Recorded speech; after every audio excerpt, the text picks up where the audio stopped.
Venkatesh sir, நீங்கள் ரொம்ப நாளாக அரசியல்லையும் இருக்கிறீங்க, பத்திரிகை துறையிலையும் இருக்கிறீங்க, பொது வாழ்க்கையிலையும் இருந்துட்டுருக்கிறீங்க. இப்படி ஒரு சம்பவத்தை இதுக்கு முன்னால் நீங்கள் ஏதாவது கேள்விப்பட்டிருக்கிறீங்களா? இல்லை இல்லை. சரி, நம்ம தனசேகரன் சார் பேசும்போது சொன்னார், சார் கொத்து கொத்தாக அண்ணா நாங்கள் உங்களுக்காக ஓட்டு போட வந்துக்கிட்டே இருக்கிறோண்ணா, விமானத்தை பிடிச்சிட்டேண்ணா, அண்ணனுக்காக ஓட்டு போட்டே ஆகணுன்ட்டு வேக வேகமாக ஓடினேன் நான் அந்த வாக்குச்சாவடி மையத்துக்கு, ஆனால் 6 மணிக்குள்ளே விடமாட்டேன்னு சொல்லிட்டாங்கண்ணா. இப்படியெல்லாம் பல வீடியோ வந்ததை நீங்கள் பார்த்துருப்பீங்கன்னு நினைக்கிறேன். திரு சேஷாத்ரி சொன்னதை போல இதில் பல பேர் ஓட்டு போட்டு தப்பிச்சு போயிட்டான்னு சொல்கிறாருல்ல, அப்படி நடந்துருக்கிறதுக்கு இங்கே சான்ஸ் இருக்கா சார்? இல்லை, இது எலெக்ஷன் முடிஞ்சு 7ஆம் தேதியிலேருந்து தான் மானிட்டர் பண்ண சொல்லி உள்துறை அமைச்சகம் கேட்டிருக்காங்க, ஏர்போர்ட் அத்தாரிட்டிஸை கேட்டிருக்காங்க. சரி, அவங்க இமிக்ரேஷன்ஸில் செக் பண்ணுறாங்க. சார் சொன்ன மாதிரி ரேண்டமாக தான் செக் பண்ணுறாங்க. ஓகே, ரேண்டமாக செக் பண்ணால் அது கத்தி மேல் நடக்கிறது தான். ஒரு வெளிநாட்டிலேருந்து வந்தவருக்கு நம்ம இந்தியாவில் இருக்கக்கூடிய கலாச்சாரப்படியும் பண்பாட்டுப்படியும் நம்ம கொடுக்க வேண்டிய மரியாதை கொடுத்து இந்தியன் கவர்மெண்ட் மேலே எந்த ஒரு அவப்பேரும் வராத மாதிரி தான் ட்ரீட் பண்ணணும். அது டக்குன்னெலாம் போய் ஒருத்தர் கூப்பிட்டு நீங்கள் இங்கே ஓட்டு போனீங்களா, என்ன கையை காட்டுங்கலாம் கேட்க முடியாது. அது ஒரு ரிஸ்க்கான ஒரு வேலை தான். ரொம்ப மைன்யூட்டாக தான் அந்த ஏர்போர்ட் இருக்கக்கூடிய அத்தாரிட்டிஸ் ஆகட்டும், இமிக்ரேட்ஸ் ஆஃபீஸர்ஸ்லாம் அது வேலை செஞ்சுருக்கணும். பட் இது சார் சொல்கிற மாதிரி கொத்தா போயிட்டாங்களா, இல்லை ரேண்டமாக செக் பண்ணி தான் இவ்வளோ பேர் இருக்காங்களா அப்படின்றது ஒரு கேள்வி தான். பட் நம்ம என்ன சொல்ல வரோம் அப்படின்னா, இந்த வாட்டி அதிகமான ஓட்டுப்பதிவு தமிழ்நாட்டில் அதிகமாக இருக்குது. நிறைய பேர் வெளிநாடுகளில் ஒரு திருவிழா மாதிரி இங்கே ஓட்டளிச்சுட்டு போயிருக்காங்க. இதனால் வரையும் நம்ம ஒரு 5 வருடத்துக்கு முன்னாடி 2021 தேர்தல் ஆகட்டும், 2024 தேர்தல் அதில் கூட நிறைய பேர் வந்திருக்கலாம். ஆனால் வலைதளத்தில் அது பெரிய லெவலாக பேசப்படலை. ஓகே, அவன் பாட்டு வருவான், ஹாலிடே கொண்டாடிட்டு ஓட்ட போட்டுட்டு அவன் பாட்டு போவான், அப்படிதான் இருந்திருக்கலாம். நமக்கு இது தெரியல. ஆனால் இன்னைக்கு வலைதளத்தில் ஒருத்தர் நிற்கிறதுலேருந்து, ஏர்போர்ட்லேருந்து ஏறுறதுலேருந்து, இறங்குறதுலேருந்து, டீ சாப்பிட்றதுலேருந்து, யாருக்கு ஓட்டு போடுறாங்கிறத காட்டுறதுலேருந்து ஒட்டுமொத்தமாக வலைதளத்துக்கே டெடிகேட் பண்ணுறாங்க. அதாவது வலைதளத்திலே வாழ்றாங்கன்னு சொல்ல போனா. சரி, அந்த ட்ரெஸ் கோட்லேருந்து அது நேரடியாக சொல்ல முடியாமல் அவங்களுடைய சின்னங்களை காட்டுறது, அந்த மாதிரி அவங்க நீங்கள் இன்னாருக்கு தான் ஓட்டு போட்டாருன்றத ட்ரெஸ் கோட்லயும் அவர் வைத்திருக்க ஒரு இன்ஸ்ட்ருமெண்ட்ல வச்சு நீங்க கண்டுபிடிக்கிற அளவுக்கு தான் நீங்க வலைதளம். சரி, இப்போ நான் போய் ஓட்டு போறேன்னா நான் யாருக்கு ஓட்டு போட்டேன்னு வெளியே தெரியாது. என்னுடைய உடையை வைத்து கண்டுபிடிக்க முடியாது, என்னுடைய பாவனைகளை வைத்து கண்டுபிடிக்க முடியாது. நான் இன்னாருக்கு தான் ஓட்டு போட்டேன்னு வெளியே சொல்ல மாட்டேன். ஆனா இன்னைக்கு இருக்கக்கூடிய ஜென்சி சொல்லுகிற இந்த இளைய தலைமுறை அது ஒரு திருவிழா மாதிரி காட்டி அதை நிறைய பேரிடம் சொல்லி, இன்னும் சொல்ல போனா ஒரு குறிப்பிட்ட கட்சி தேர்தல் நடக்கிற அந்த ஓட்டுப்பதிவிலே கேன்வாஸ் பண்ணி பெரிய சர்ச்சையாச்சு. அங்கே வரவங்களுக்குலாம் போய் அது அடிப்படையாக 100 மீட்டருக்கு வெளியே தான் அவங்க நிற்கணும், 100 மீட்டருக்குள்ளே வரக்கூடாது ரூல் படி அடிப்படையா.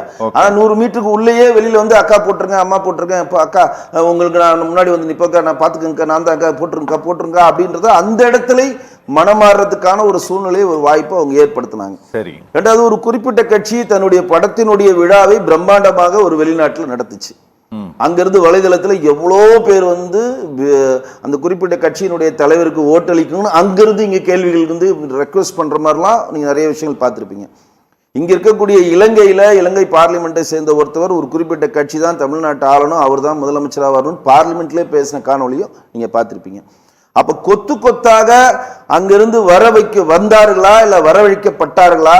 இப்ப சாதாரண லேபர் ஆக்ட்ல ஒரு சிங்கப்பூருக்கோ துபாய்க்கோ கனடாக்கோ போறவன் ஒரு ஓட்டு போடுறதுக்காக இவ்வளவு பணத்தை செலவு பண்ணிட்டு வர முடியாது.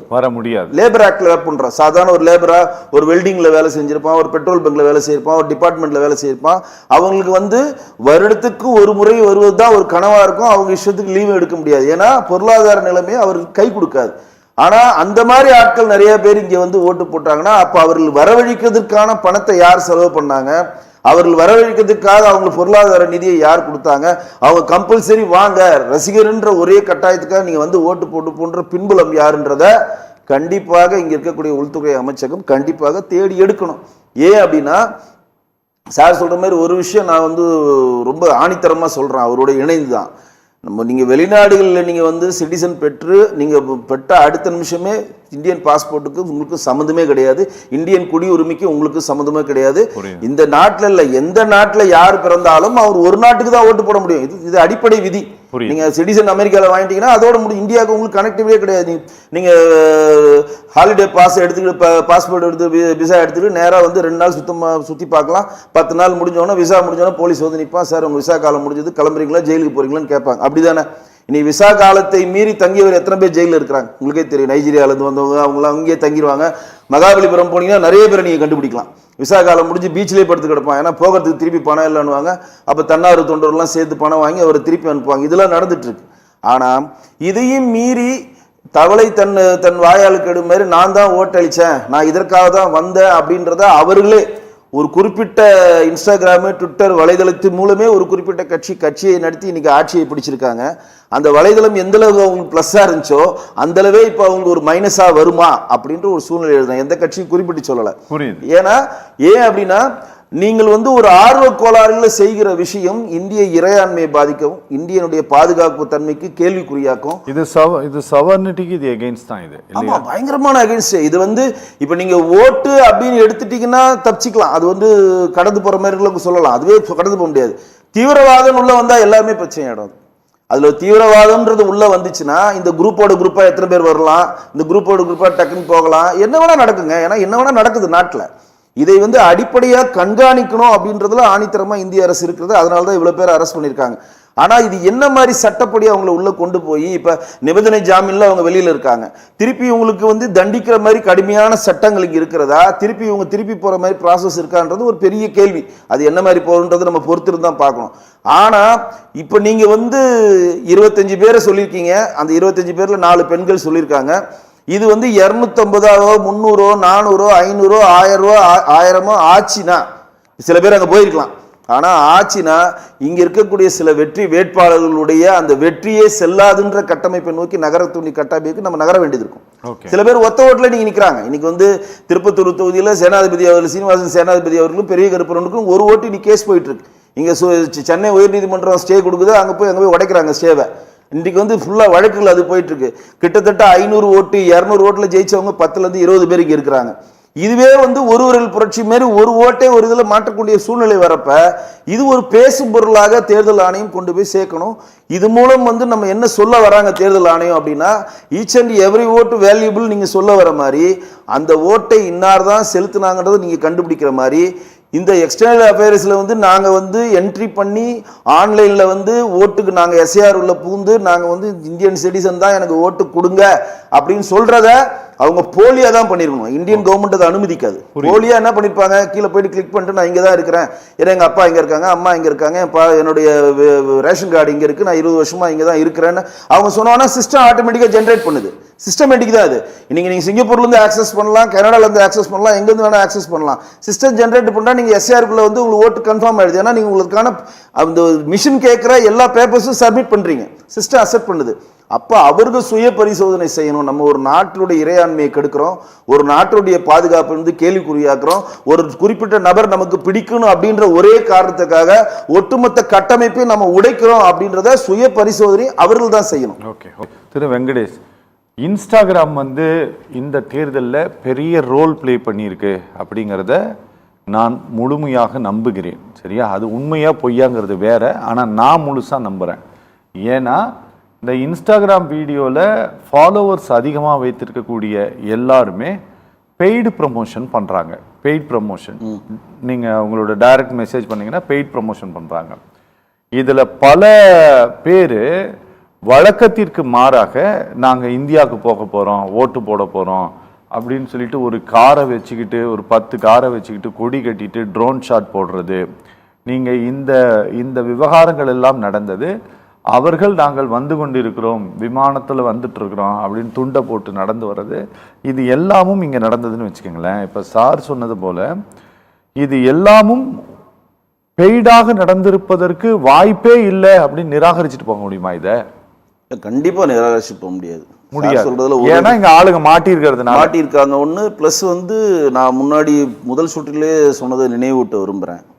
ஒரு ஓட்டு போடுவதற்காக ஒருத்தர் லட்சக்கணக்கான பணத்தை செலவு பண்ணி தன்னுடைய டைம் ஒருத்தர் கொடுப்பாங்க அப்படின்றது சாத்தியக்கூறற்றது. வேணா இப்படி இருக்கலாம், இப்போ சம்மர் சீசனாக இருக்குது, நான் விடுமுறைக்கு இங்கே வந்ததுனால நான் ஓட்டு போட்டேன், அப்படிதான் இங்கே பாதி பேர் இப்போ வாக்குமூலம் கொடுத்துருக்காங்க. அதில் ஒரு 10% எடுத்துக்கலாம், அது அக்ரி. ஆனால் மிச்சம் ரெஸ்ட் ஆஃப் த பீப்புளெலாம் இதுக்காக வந்தான்னு சொல்கிறத ஏற்றுக்கொள்ளவே மாட்டாங்க. இந்தியன் கவர்மெண்ட்டே ஏற்றுக்காது. ஏன்னா ஃபேமிலியோடு இங்கே விடுமுறை கழிக்க வரப்போ நான் ஓட்டு போட்டேன்றது ஒரு பாகம் இல்லாமல், அதெல்லாம் இல்லை நான் ஓட்டு போட தான் வந்தேன், இப்போ இதில் குறிப்பிட்டு நம்ம இன்னொரு விஷயம் என்ன பார்க்கணும்னா, அங்கேருந்து இங்கே வந்தவர்கள் எத்தனை நாள் இங்கே தங்குனாங்கன்ற டேட்டாவை எடுத்தாவே அது தெரிஞ்சிடும். புரியுது. இப்போ அவங்க வந்தாங்க, நாங்கள் 1 மாதம் லீவில் வந்தாங்க, 1 மாதம் கோயிலுக்கு போனோம், சினிமாவுக்கு போனோம், சொந்த பந்தங்களை பார்த்தோம், அப்படியே எனக்கு ஓட்டு இருக்குன்னு நாங்கள் ஏற்கனவே போட்டிருந்தோம், எனக்கு ஓட்டு இருந்துச்சு போட்டுவிட்டோம் அப்படின்னு சொல்கிறது ஒரு விதம். கரெக்டாக எலெக்ஷனுக்கு 3 நாள் முன்னாடியும், கரெக்டாக எலெக்ஷன் ஓட்டு போட்ட பிறகு 3 நாள் பின்னாடியும், எலெக்ஷன் போகிறதுக்கு முன்னாடி 3 நாள் முன்னாடி இங்கே வருது, ஓட்டு போட்டு முடிச்சு 3 நாள் பின்னாடி தன்னுடைய நான் வேலை செய்கிற நாட்டுக்கு திரும்புறது மாதிரி இருந்தாருன்னா அது முழுக்க அது பின்னாடி மிகப்பெரிய ஒரு மாஃபியா இருக்குன்றது தான் அர்த்தம். ஏன்னா அந்த மாஃபியா அந்த சிண்டிகேட் அவர்கள் 1 மாதம் தங்குவதற்கான செலவினதுன்னா பண்ணாது. அவங்களுடைய டார்கெட் ஓட்டு மட்டும்தான். அவங்க டார்கெட்ன்றது இவங்களுக்கு ஓட்டு அளிக்கணுன்ற ஒரு கண்டென்ட் தான். கிட்டத்தட்ட கள்ள ஓட்டை வேறு விதமாக போகிறது, அவ்வளோதான். இதுக்கு முன்னாடி கள்ள ஓட்டுணும், இது வேறு விதமாக நம்ம எடுத்துக்கலாம்.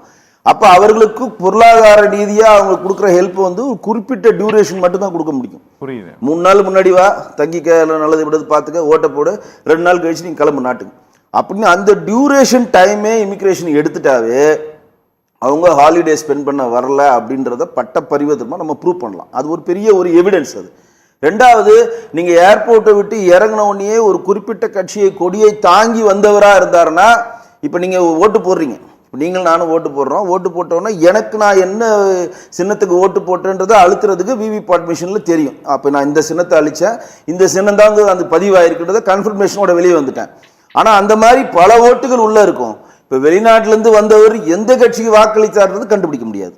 புரியுது. அது ஆனால் இப்போ ஒரு விஷயத்தில் கண்டுபிடிக்கலாம், அவருடைய பின்புலத்தை ஆராயலாம். அவர் போட்ட ஒரு இன்ஸ்டாகிராம் ரீல்ஸ் ஆகட்டும், ட்விட்டரில் அவர் பண்ணதாகட்டும், அங்கேருந்து பரப்புரை, ஒரு குறிப்பிட்ட கட்சிக்கு பரப்புரை பண்ணியிருப்பாங்க, அங்கேருந்து டெய்லி மற்றவர்கள்ட்ட பேசுறது.